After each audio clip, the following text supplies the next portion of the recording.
You're thinking of getting into the investment game. That's awesome. I believe owning real estate is a major wealth builder, and here's where to start.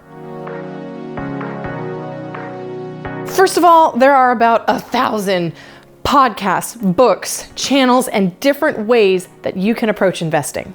But for purposes of today, because I can't possibly break all of that down, I want to give those of you who are new to the game a solid place to start. If you want to get into real estate investing, first, you have to decide what type of investments you want to do. Long-term, mid-term, or short-term. Long-term is around 12-month leases. Mid-term would be several months at a time, like a traveling nurse. And short-term would be anything less than 30 days, similar to a Vrbo or an Airbnb. This decision will help you in deciding which property is the best to acquire. For example, if you're interested in doing short-term rentals and Airbnbs, that's going to be a very different type of property than, say, a house that you want to rent to a family for 12 months. If you're not sure, lean on your real estate agent. They can help guide you and give you the pros and cons of each of those within your area. Then, work on your finances. Do you have cash? Do you have equity in an existing property? Or would you seek financing for a loan? If you have cash, then your budget's pretty black and white. If you live in an existing property, you can turn that property into a rental and then buy a new house for yourself. But depending upon how long you've lived in the house, make sure you talk to an attorney to discuss the tax implications. Or if you have equity in your current property, you can take that money out in the form of a refi or a cash out and use that either towards a down payment on your investment property or maybe the entire thing. If you are seeking a loan for an investment property, know that generally the interest rates are a little bit higher than if you're buying it for yourself, and they're typically going to require you to put down more than 20%. As you begin searching for homes, work closely with your agent and a property manager to get an idea of the potential rental income that each of these properties holds, because that will help you decide whether or not this is a good buy.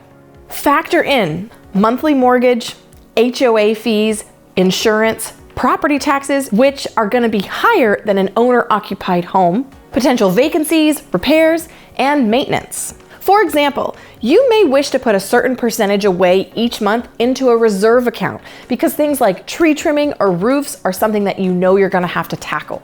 Cash flow is key, but the amount you need is going to depend on how you view the property.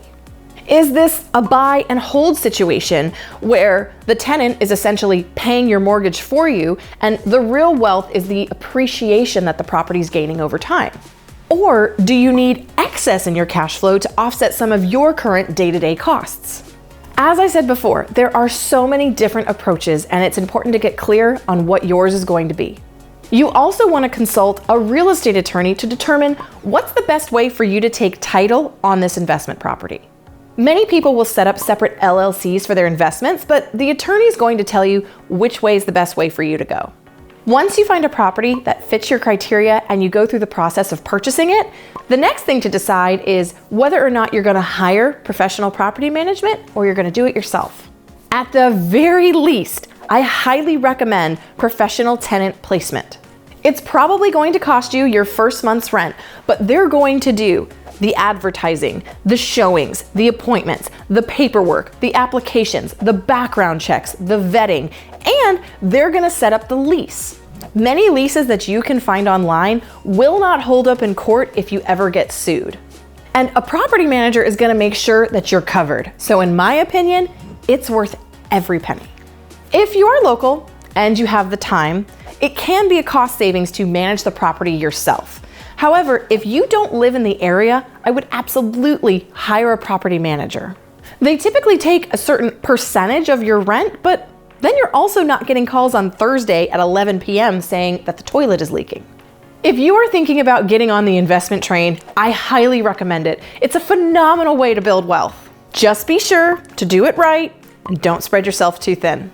And short-term rentals right now are still the hot topic. So if that's something you're wanting to get in on, I have some expert advice from one of the best in the biz.